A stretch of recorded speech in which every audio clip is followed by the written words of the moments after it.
ตังสานิลิกาตาตุมหาภูติงพุทธรูปังสักกังสัทธากายสาวาจาสามนาสาเจววันทามิเทกตาคติสัญญานิอาสาเนสาเนกามนิจาปิสัพพะทาอุกาสวันทามิปันเตสัพพังอัปปะลังสัมตังมิปันเตมายากตังปุญญังสามินาอนุโมติกปังสามินากตังปุญญังมายังตาตาปังสาธุสาธุสาธุอนุโมทามิสาธุ ขอเจริญพรนกตุนญาติโยมเนาะมื้อนี้มาส่งสักการเพิ่นพี่น้องมื้อนี้ถือว่ามื้อเดียว แต่ว่ามีสองศพเนาะพี่น้องเนาะ ลูกกระโค เอาลงมื้อเดียวกันพี่น้อง ประชาสัมพันธ์เหือเฮ็ดรอรายการประชาสัมพันธ์ถึงสาวนมรอเพราะว่าพิธีทางศาสนาทางพิธีทางครูบาอาจารย์เพิ่นก็ได้สำเร็จเอา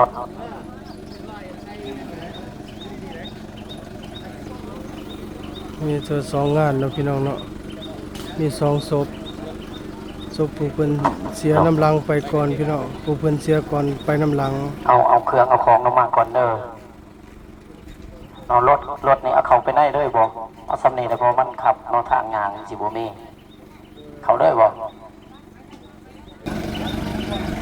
แล้วก็อีกทีนึงถึงพี่น้องแจ้งถึงญาติพี่น้องที่มาร่วมส่งสการในงานชาปนกิจศพของทานเวียงนครเนาะจงกาเกียมถึงรถพี่รถน้องรถจักรรถใหญ่ก็ดีเนาะประชาสัมพันธ์น้ำพี่น้ำน้องเฮาผู้ที่บ่อยากเอารถจักรรถล่างไปเนาะก็ขึ้นรถใหญ่รถทุนใดน้ำพี่น้ำน้องเนาะและในกระบวนแห่ศพอีกทีนึงทั้งข้าพเจ้าเองก็ขอแจ้งเนาะในรถครูบาอาจารย์นี่ให้เล่นน้ำหนาสุดรถโจบทใหม่ขั้นที่สองรถแม่ขาวขั้นที่สามและก็รถศพขั้นที่สี่เนาะหลังจากนั้นก็รถพี่รถน้องคอยแห่คอยเคลื่อนไปตามหีบตามคลองตัวโจบทใหม่นี่นิมนต์ขึ้นรถศพก็ได้เด้อก็หน่อยเด้อสององค์เด้อรอทายืนรอทาอยู่ห่มก่อนเนาะเสร็จในพิธีในการจัดตั้งทั้งเฮือนทั้งเมมแล้วก็นิมนต์จั่วขึ้นมานั่งทั้งหนาเนาะแล้วเอาหูมานำเด้อน้อพี่น้องเฮาโดยเฉพาะสาวนมนี่ฝากส่วนหนึ่งก็ขึ้นทั้งเฮือนฝากส่วนนมก็หับอยู่แต่ล่างนอกแข้งมือแข้งตีนเด้อพี่น้องเด้อยกให้เสมอผ่าพร้อมกันคนละคางนอกบ่ให้เมียงพุ่นเมียงพี่เลยอาศัยพี่ใส่น้องเพื่อแห้งเฮานอญาติพี่น้องนี่แหละบ่ได้เสียสละมาห่วมกินห่วมทานความแบ่งเบาบรรเทาทุกข์ต่อความโศกเศร้าเสียใจอะไรเอาวอนนออย่างสุดซึ้งและหาอะไรเปรียบบ่ได้เอาตัวทั้งเพื่อนทั้งเมมมันมาใส่รถก่อนเขาจะเคลื่อนออกมาห่างอยู่นอกนี่ถือไว้ก่อนเด้อห่างไปเด้อบ่ได้บ่หน่วยงานเฮารับงง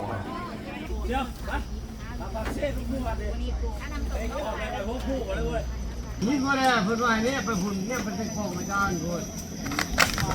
ถ้าเอา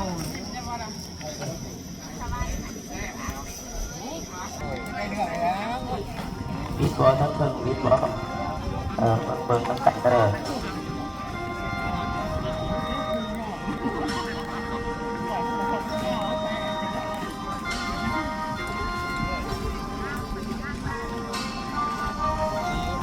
เนาะ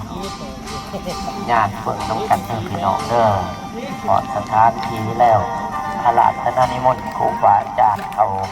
นั่งในหกนั่งโต๊ะนั่งตังเด้อกันหน่อยเด้อนิมนต์ในการแขกการนำเนาะอำนาจการปกครองการจัดตั้ง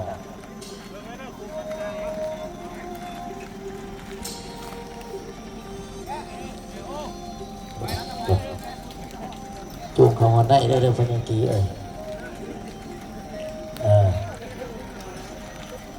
เบิ่งในตะกอบไทยเรื่อง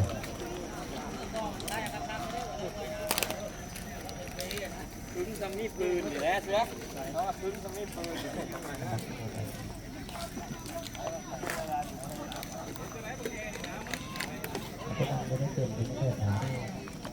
การปกครองเราก็ดี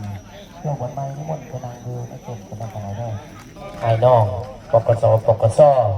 น้อหน่วยป้องกันเศร้านมประสานกับทางหน่วยงานบริการลงศพเนาะเก็บเครื่องของบริวารทั้งหลายลงก่อนสาดเสื้อน้อถูกเทียนหลังจากนั้นก็คอยเคลื่อนย้ายเอาทั้งเฮือนทั้งเมมของผู้ทานเบียงนครลงไปสู่สถานที่มองประจุศพของเพิ่นเนาะ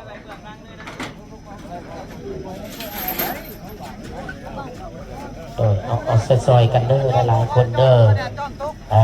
เอาจอมลงก่อนโดยหน่วยงานเอาจอมลงก่อนนอนหลังจากนั้นก็เคลื่อนลงเวทปัดเดียวพุ่มลุกซอยกันคนละไม้คนละเมื่อนอพุ่มซอยกันคนละทาง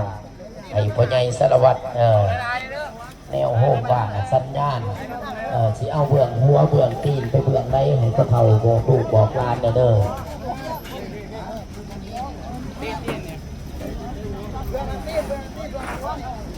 เอาคอนเดอร์ได้ยับรถคอนเดอร์บาทหนึ่งเด้อเอาลงมันเบิดนะ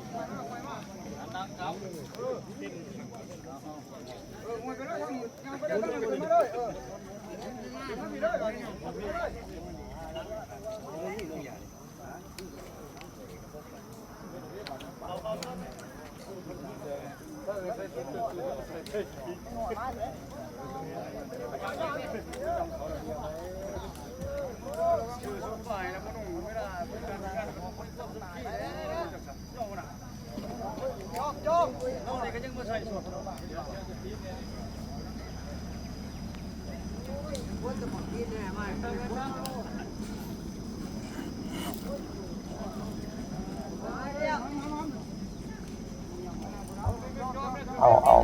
แน่เบิ่งในเด้อพ่อใหญ่กี้แน่เบิ่งได้ก็เอาปืนเขาไม้ห้องใช่ไหมเอาหน่วยงานเฮาฝากส่วนหนึ่งจัดแจงสถานที่ไม้เด้อตัวเฮาเอายับออกง่ายรถเนาะเอายับใหญ่ไม้ปูผาไม้ตั้งเสาไม้เนาะมัดขาเท้าให้เดียดแล้วเฮาจึงเข้าสู่พิธียับเป็นหัวหน้า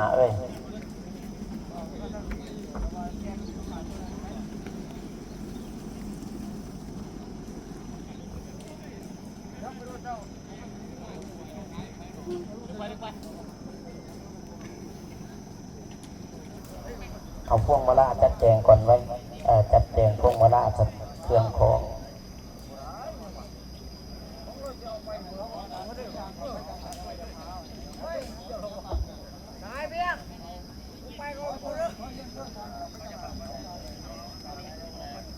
เอาขออนุญาตเด้อปกสน้อ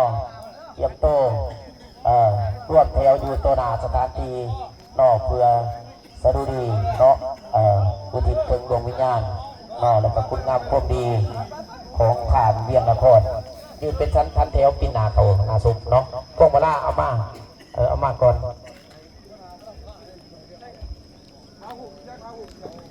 ข้าวหูเมาเขาคือเอาดูเอาหอยไปก็ได้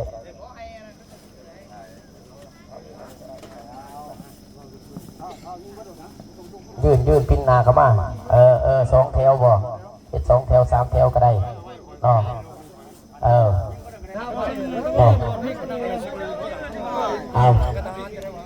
จัดแถวแล้วขลุกอยากจะร่วมแถวแล้วขลุกสุดเลย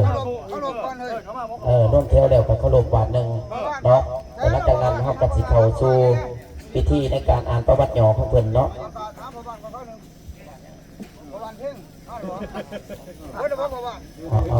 ยืนเป็นแถวน้ำกันเพื่อนเลยพ่อยืนปีนาเขานาทุกยืนเป็นน้ำกันทุกคนขลบศพกันบาทหนึ่งเด้อ1 2 3ขลบศพเอาเนาะเอาขออนุญาตเข้าสู่พิธีในการอ่านประวัติย่อของทานเบียงนครเนาะ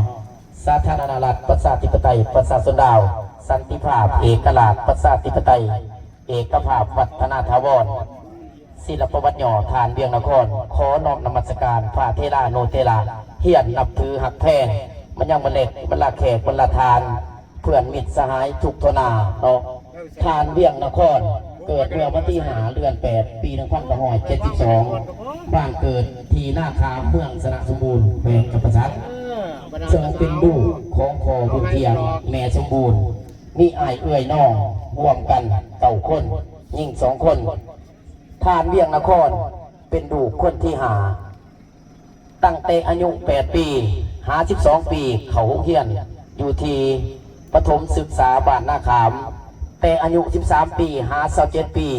แมนอยู่กับครอบครัวไล่ดำรงชีวิตตามพิธีบ้านเฮาอายุ18 ปีแมนไล่แต่งงานกับนางติ๋วบ้านนาขามมีลูกร่วมกันสองคนชาย1 คนฮอดปี 2000ไล่สมัครเขาเป็นกองร้อนบาทสหายไล่ปฏิบัติหน้าที่ไล่ดีจึงได้หับไปย่อจากกองบัญชาการทหารเมือง3 ใบ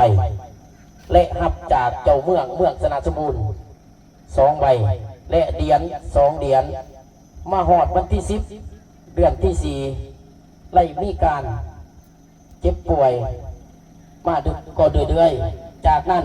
ทางครอบครัวก็เลยเอาใจใส่ปินปัวเบิ่งแย่งและนำส่งห้องหมอจนสุดความสามารถทางแพทย์หมอก็เลยเอาใจใส่นำส่งมาเฮือนและปินปัวอยู่เฮือนสุดท้ายเพิ่นก็ทนพิษบาดแผลกับพยาธิบ่ไหวพ่อตกมาหอดวันที่19 เดือน 5 ปี 2025ในเวลา 12:20 นาทีทานก็เลยสิ้นลมหายใจจากพวกเขาไปลอยบ่มีวันหวนกลับคืนมาร่วมอายุไร53 ปีสุดท้ายนี่พวกเขาเบิดทุกคนที่อยู่ในสถานที่แห่งนี้ขอให้ดวงวิญญาณและอุทิศถึงดวงวิญญาณของสหายเวียงนครจงไปสู่สุคติภพด้วยเถิดเนาะเอาขอขอบใจเอาสำเร็จแล้วเนาะเอาเก็บภาพอีกบาทหนึ่งเนาะอะไรกันไทยหูและจากนั้นเขากระจังอลัดธนนิมนต์โจบทใหม่เขาไทยหูต่อหน้าศพเนาะเอาโดยเอาเป็นทันแถวเด้อหูถือเอาแล้วบ่หูผมถือเอาแน่เด้อเอาหูลงมาถือนะเจ้าภาพเพิ่นเอาหูมาถือนะโดยถือเอา1 2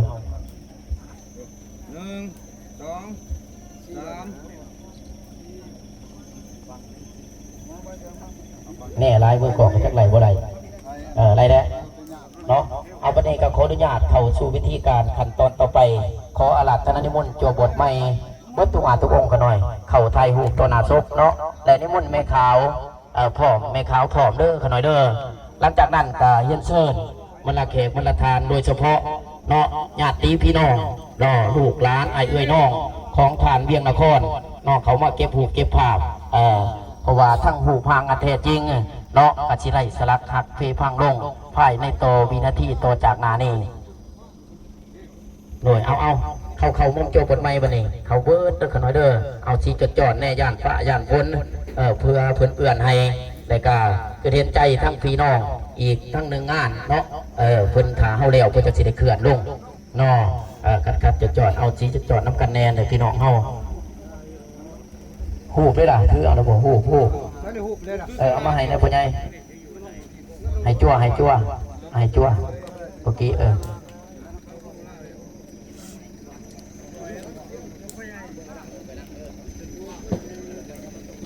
ลอยเอาแต่มุมจั่วมาในขน่อยแม่ขาวดูก่อนก่อนยืนในทั้งขาก็ได้ขน่อยเด้อ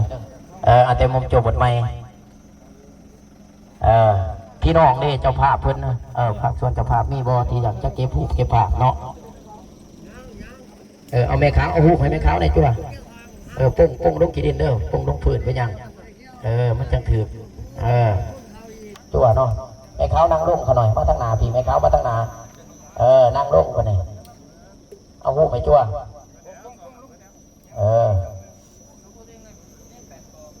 ยืนนะมันซื้อกันที่กันหน่อยโดยนี่แหละนอพี่น้องนอเลือดตะนอตะแนวเลือดตะลูกตะเต่าไปสืบทอดเพราะใดเป็นนอเป็นแนวของพ่อของแม่ นอได้จับพาเรื่องขึ้นสู่สวรรค์สันฟ้านอตามเก่าแก่ของเพิ่นว่าเอาพี่น้องได้วันนี้เมื่อกี้เอาพี่น้องเพิ่นเขามาเอาอีกบาทหนึ่งแสงเจริญก็มีบ่นี่วันนี้กี้เองบ่ทายอยู่เลยเนาะ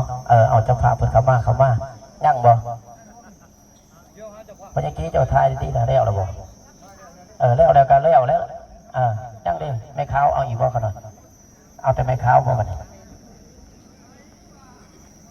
เนาะเอาจัดเอาจัดเอาเด้อมือกองเด้อจัดเอาหูว่าพี่น้องเขาผู้ใดได้เอาเขามาเนาะถือว่าทั้งครอบครัวเนาะเพิ่นก็อยากให้เฮ็ดเป็นละเอียดแน่เพราะว่าเพื่อพี่น้องของเพิ่นอยู่ต่างประเทศเนาะเพิ่นอยากเห็นนะเพิ่นก็สิเฮ็ดตามขั้นตอนของเพิ่นนั่นแหละเนาะในการทั้งพรรคทั้งรัฐเนาะทั้งอำนาจการปกครองปกสเนาะเพิ่นก็บ่ได้นิ่งนอนใจเนาะเพิ่นก็ได้แน่เห็นเด้คุณงามความดีเนาะแต่ที่ผ่านมาเพิ่นได้ปกป้องชาติปกป้องบ้านเมืองเนาะกองร้อนบ้านได้ย่ามบ้านย่ามเมืองได้คำบ่ได้ยืนคืนบ่ได้นอนเนาะทั้งเมืองทั้งแข้งเพิ่นก็ได้มอบเหรียญมอบใบย่อให้ที่ผ่านมาเราจะยกสองกันหาเราเบี้ยมากินโดยเพิ่นได้แล้วบ่ได้อายแล้วว่าทั้งสิทายเพิ่นบ่ให้เราทายในคนเดียวเด็กกับเอื่อยนะเขามาเนาะทายกับพวกมาล่าเลยก็ได้เอาหูไปเพื่อนแอบพอเอาหูไปเพื่อนแน่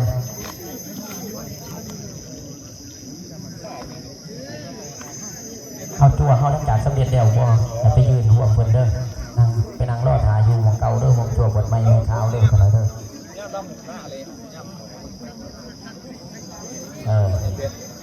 นอกจากที่ว่าได้เป็นขันเป็นต้นนอก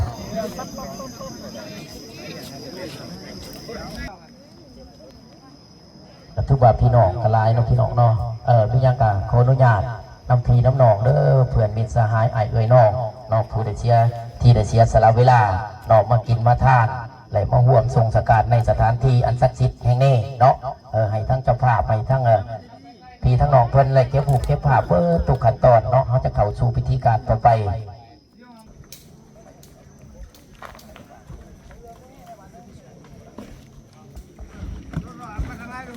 ใครต้องผ่าทางกันเลยนะเขาทั้งกลาง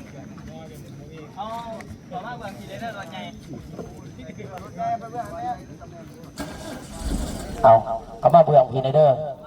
หล่นฟื้นตัวใหญ่เอามาเบื้องพี่ในเราเอามาให้มันเสมอกันเด้อเสมอกันสองฝากคางเอาตีนตาออกที่ล่ะเอาตีนออกที่ใกล้ๆมาจังบ่ลมลุ่มก่อนบัดไฟติดเอาตึงตีนออกอีก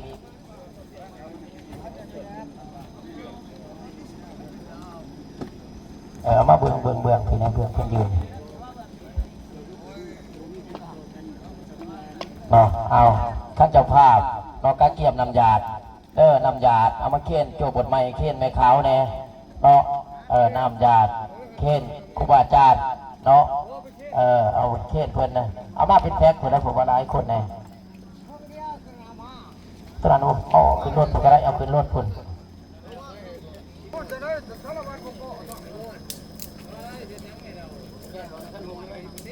เอาขอหลับท่านนิมนต์ทั้งพระอาจารย์เนาะครูบาอาจารย์เขาทำพิธีทั้งศาสนา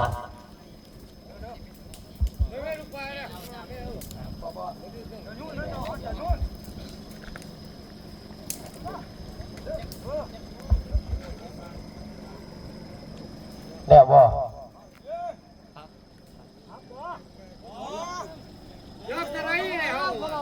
ตบบ่ใช่ไหมก็สมบูรณ์เกียรติลงไม่ได้หับจากเรือไม่ได้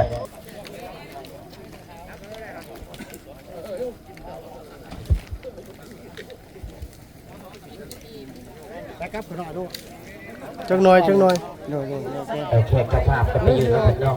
ก็จากว่าแบบออกเช่นนี้ ไปเลยเอาเปิดไปเลยไปถาม เล ดู ย เสียเจ้าไผ่ถามไปเสียทั้งนั้นแล้ว ออกเพื่อนเนี่ยนอน้ำตาแม่ข้าวพนมมือนอขอบคุณคุณใจนะเพื่อนนออีกตัวหนึ่งข้าพเจ้าเองต่างหนายทั้งครอบครัวนอต่างหนายทั้งอำนาจการปกครองต่างหนายทั้งพี่ทั้งน้องขอแสดงความรู้บุญคุณเป็นอย่างสูงเนาะขอบอกขอบใจมายังบรรลาเขตบรรลาทานเพื่อนมิตรสหายอายเอ่ยน้องอีโฟอีเมอำนาจการปกครองเนาะขอแสดงความบุญคุณขอบอกขอบใจได้กับขออวยพรไส้ให้ทุกทานจงเดินทางกับบันกับเพื่อนด้วยความปลอดภัยสุขทิ้งยางไปอย่าให้ข้ามาอย่าให้ของกินอย่าให้วกตกใหญ่แห่งพี่น้องเฮาเนาะสุขภาพเข้มแข็งแห้งนอนรับให้ไรเงินหมื่นนอนตื่นให้ไรเงินแสนแบนมือมาให้ได้เกี่ยวมันิโซ่ทุกผู้ทุกคนเลยเนาะปราศจากโรคไข้เจ็บเนาะถือเลข6 โต 7 โตคนเด้อพี่น้องเด้อเนาะกระทือว่าอยู่น้ำกันจนหอดขั้นตอนสุดท้ายเนาะแต่ว่ากันอีกอยู่เนาะจะเป็นตอนเพิ่งหอดเนาะได้กล่าวพ้น5 แก้วเนาะพี่น้องเอากับวัดกับเพื่อนไทยเด้อมือตั้งวุ่นนี่พญากีเอ้ยมือตั้งนี่มือไหน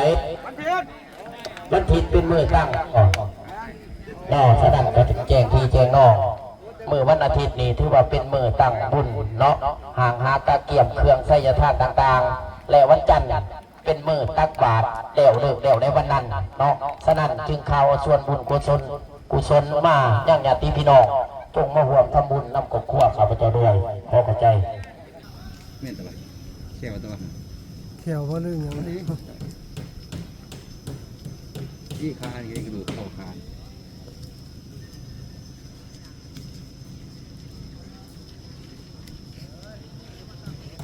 นี่ไม่เห็นหัวผูอยู่